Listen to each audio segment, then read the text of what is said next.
thank you, TW, and thank you for the organizers to put this wonderful event together. Actually, when my wife and I first arrived at Stanford, we wondered that such a club or organization must exist. But we have been waiting for 18 years. So I kind of, I think one reason I'm perhaps speaking is that representing the science of the humanities and sciences on Stanford campus, I'm also one of the very first generation of students from China who went to college right after the college system was reintroduced after the Cultural Revolution. Actually, I went to come to the US through a detour through Germany. Very interesting to hear the comments by our president about the European education system. I first went to Germany, and then both my wife and I actually got the graduate degree like our president from Stony Brook. And then we came to Stanford up the 90th Street. So it was very interesting to hear the reflection by our president about these two systems. American system were focused investment into a few elite universities versus continental Europe.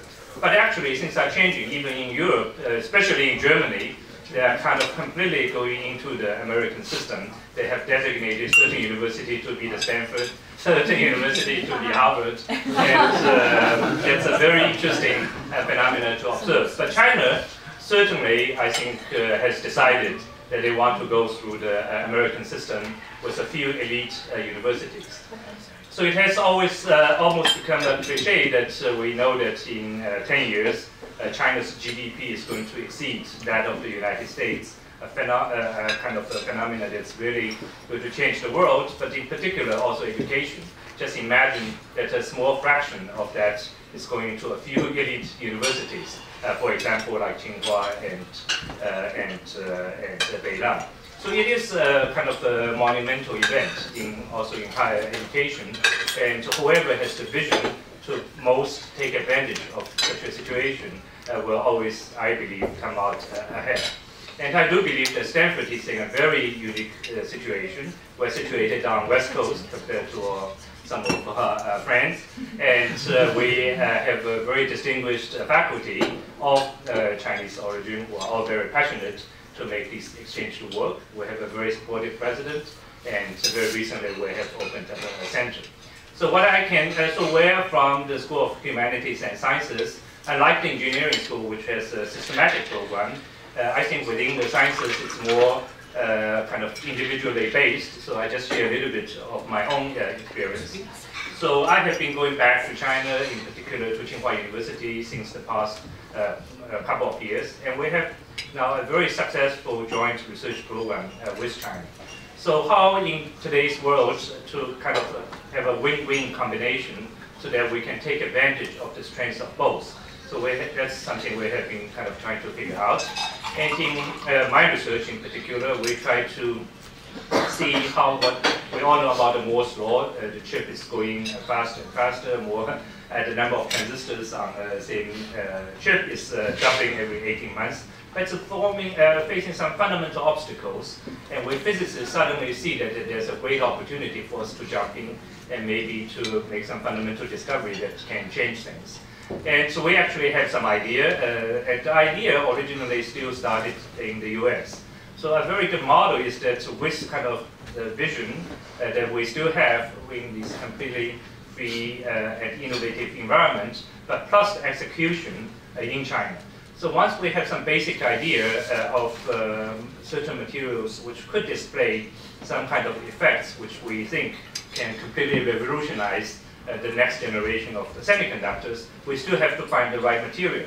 And that was done in collaboration with China, for example, because there's a very large periodic table out there, and it requires a lot of manpower to explore all the possible combinations. And so we had a very fruitful collaboration, and some of the work is now being internationally recognized.